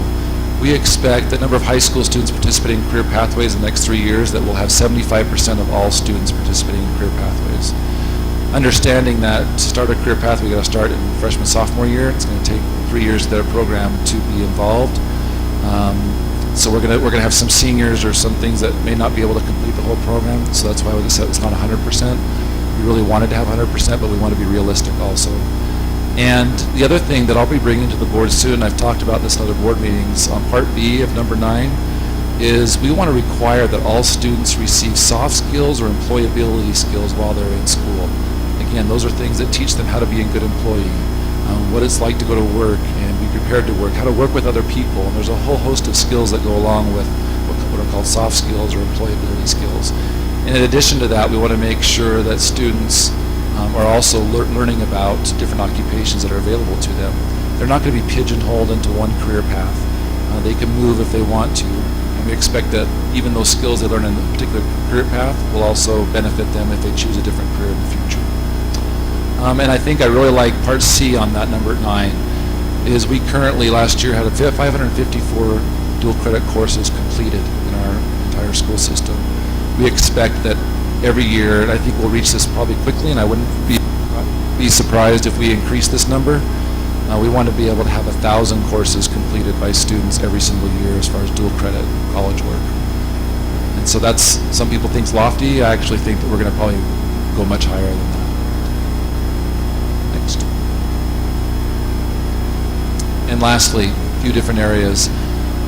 We talk, it's going to get a little bit tricky. We can dive into a little bit more, but we want to make sure that we're putting data to whether people are leaving or staying in our district, and making sure that we're looking at finding out why they're leaving or why they're staying, and so that we can do a better job at retaining our staff and recruiting staff. And lastly, the last part on 14 is again about making sure that we're being responsive. And some of this data, as you'll see, we don't have the baseline data yet. We're collecting that now, and then we'll create a target later. The data wasn't available, so we have specific action plans to make sure that we are collecting that data this year, so that in future years we can measure ourselves to make sure that we're growing in these areas. So once we have all of these foundational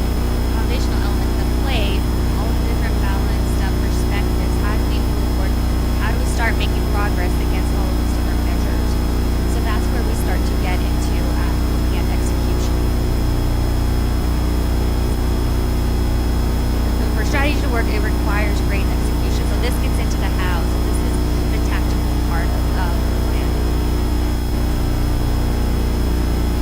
And so again, this is not all-encompassing. These are just some of the initial areas that we feel that we could make the biggest impact right away. There'll be more other action plans coming, and there's a host of things that we already do. Like there's some things right now that we're working on that already have plans in place, and we've started to do those regularly, and so it's not something new.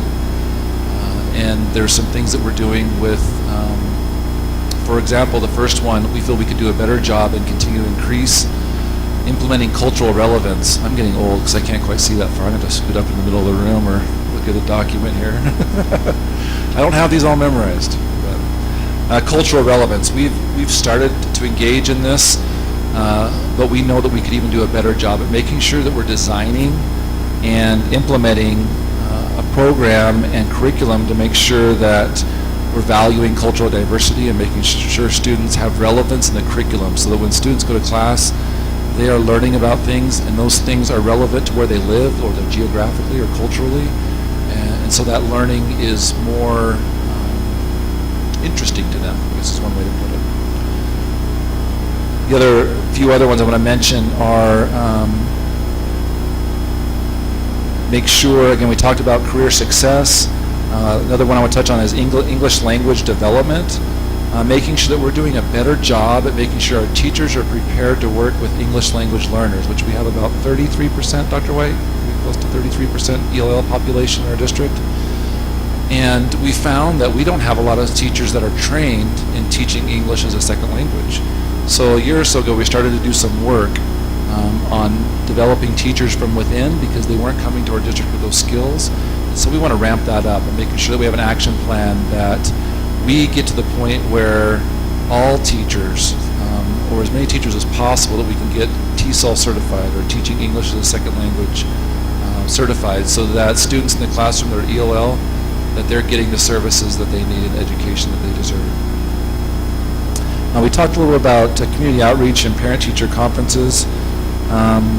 We even have on here number 6, parent language classes. We've talked about sometimes when you're teaching or revitalizing a language, for example, the language isn't always spoken in the home, and sometimes the parents don't know the second language very well. And so we've even got to the point where we're actually providing classes for parents if they want to learn more about what their students are learning in the classroom, in their the language classes, Navajo language or Zuni language courses, or even Spanish courses. We want to get to that point so that they can reinforce and help teach that language at home and also in school, so that it complements the learning in the school. Again, we talked about curriculum alignment. Positive, I'm going to go back to number 7, positive student supports. This is an area that we feel we've started to do some work last year, and we want to do more work this year in the coming years, making sure that our engagement with students, that we value that relationship, so that when students go to school, they have somebody, at least one person there, an adult, that they can rely on and count on and meet with, and have a good relationship, so that we found, the data shows that when a student at least has one adult in a school that they can relate to and have a good relationship with, they have a much greater chance of success in the classroom and in the school and in graduating. And so we want to put a lot of effort in making sure that we're doing things positively. It's not always, we want to be proactive and not reactive, especially when it comes to discipline or waiting for students to tell us they're struggling. We need to be proactive in helping students and recognizing when they're struggling, so that we can address their needs and do a better job at teaching them and helping them progress. We talked to number 9 a little about grow our own already. Talked about the climate. And number 11 I'll touch on lastly. We want to make sure there's obviously been a lot of millions of dollars in our district devoted to creating a more safe environment for our students. But we want to continue this effort. We feel that we need to make sure that our students are protected while in school. Make sure they're, again, this ties into relationships also, making sure that our students are safe with one another, and that our school buildings and other things are built in a way that they facilitate the educational process and protect students from any negative influence.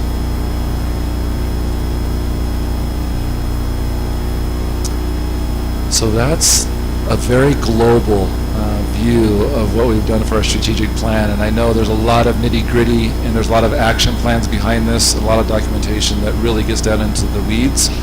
And those documents are for us to help us continually to make sure to continue to make sure that we are focused on things we need to focus on.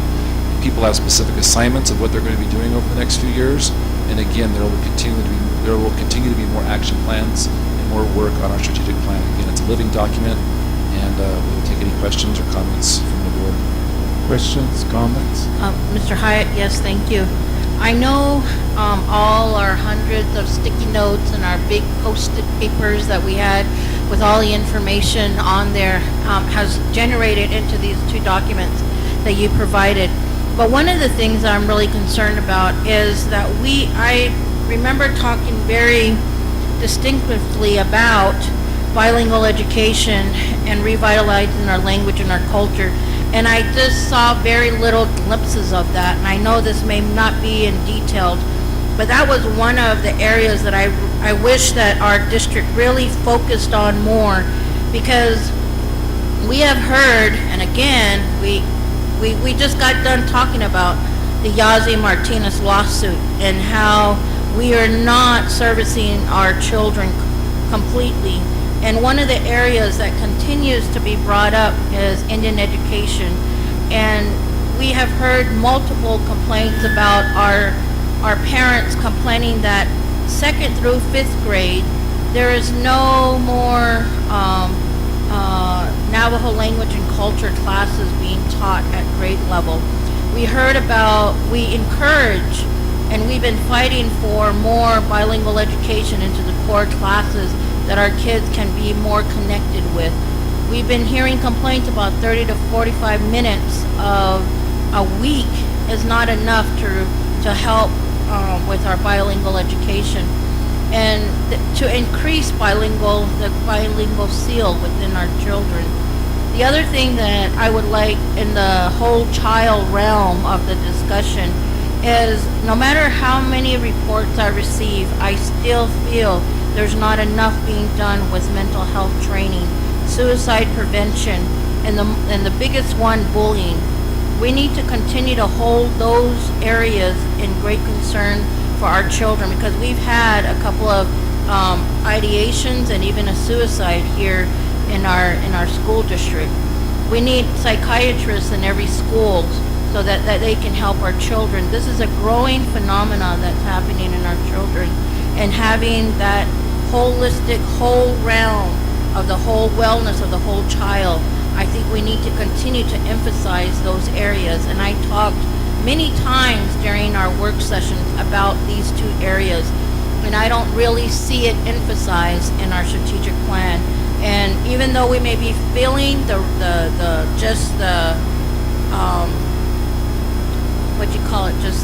overview of it, I think we need to structure more of this in there where we see it as board members, because this will be brought up again from our parents of the areas. And the other question, or the other area a lot of our parents are wanting us to revisit, is life skills in the classroom. How are they preparing themselves for the real life atmosphere of sewing, cooking, changing a tire? Those were some of the things that we grew up on, but now our kids are not really absorbed into.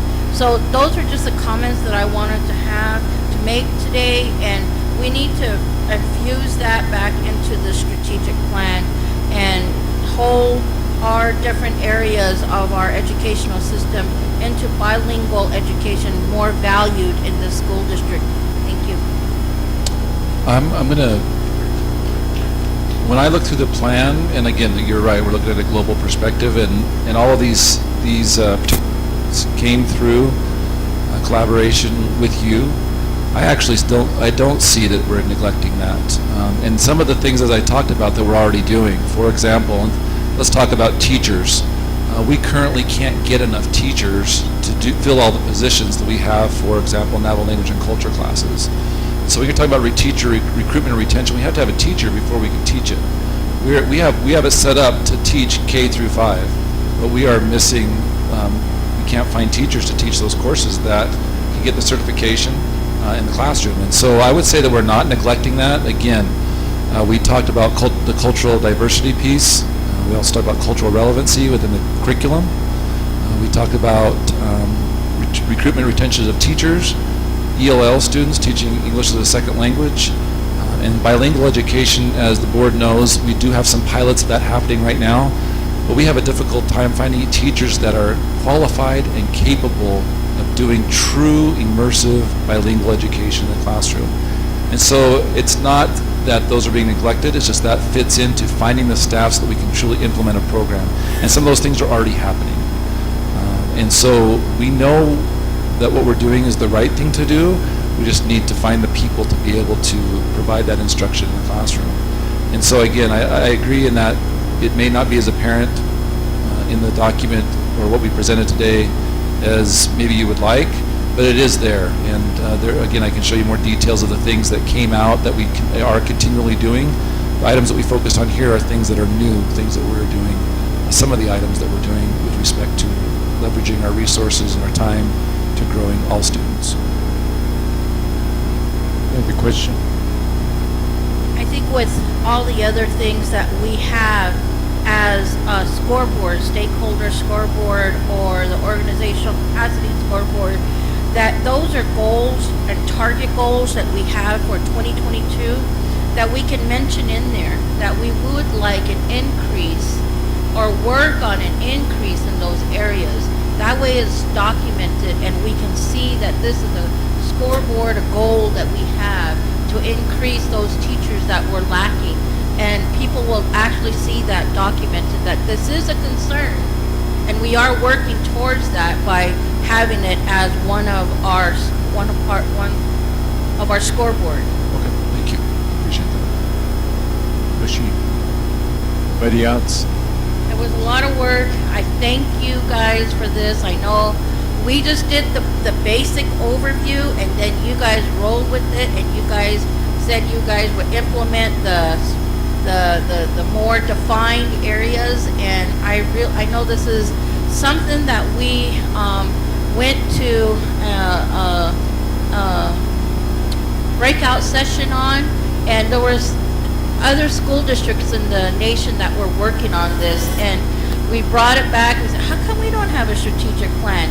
And I'm so glad that we have a roadmap for our schools and for our district, and I'm thankful that you guys ran with it, and we got the expertise that really helped us to put this together, and it looks awesome. I think with just everything that we have within our school district, at least we have a plan, and I think that's what I really appreciate about this. If I could just one more thing, I didn't want to neglect your other questions or comments in that, for example, social workers and things like that.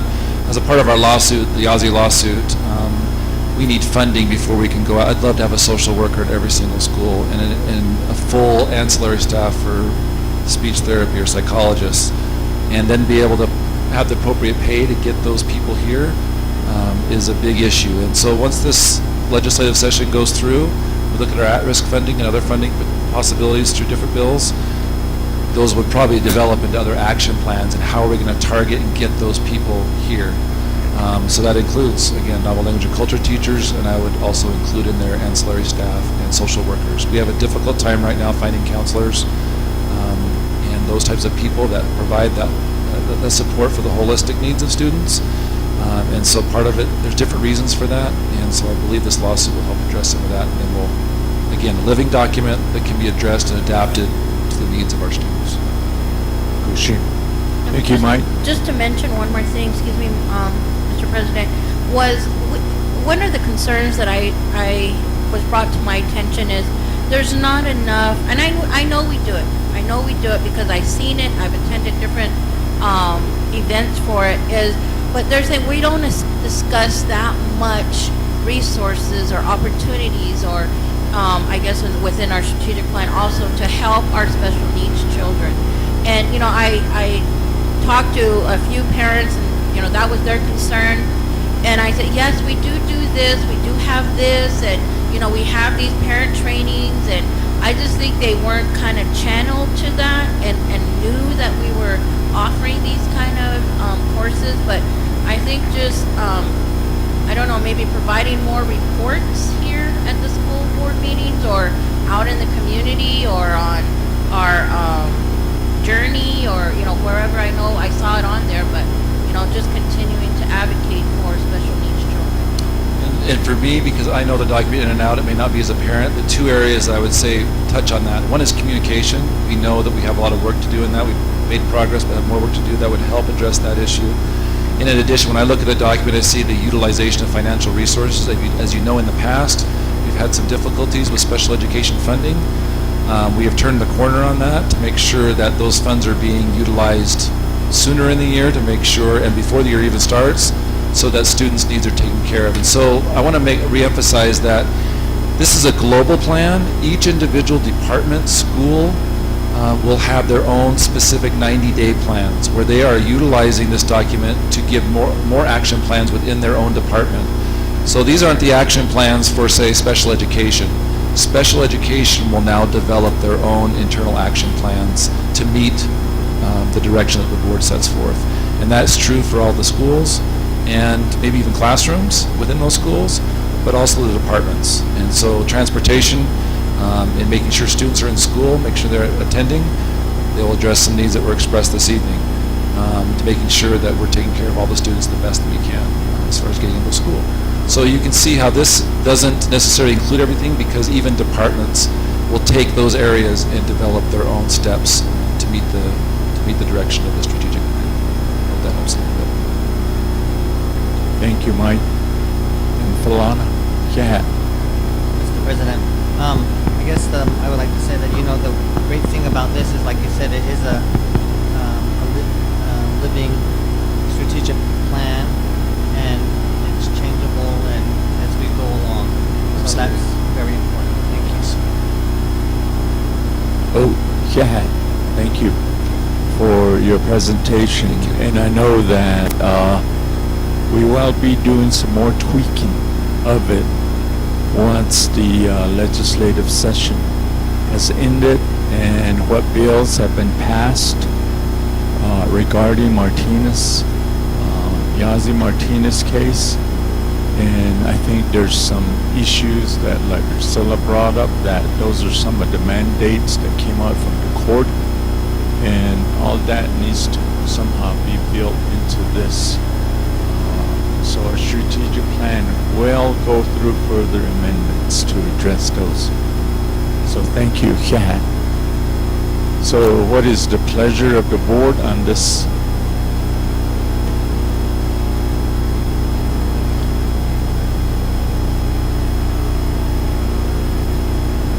Okay, motion's been made by Michael Shaw. I'll second. Okay, second by Priscilla Manlito. Let's vote. Roll call, Joan. Mr. Mitchell? Yes. Miss Manuelito? Yes. Mr. Shaw? Mr. Long? Yes. Yeah, board members. And then you know that 6B has been tabled to the next meeting. It did not get tabled. Oh, it lost. Right. Oh, yeah, we lost. So Anyway, it's- it's not tabled. That was voted down. Excuse me for that. Mr. Long, I would like to go ahead and motion to adjourn. Negotiating motion's been made by Priscilla Manlito to adjourn. Is there a second? Okay, second by Michael Shaw. Roll call, Joan. Mr. Mitchell?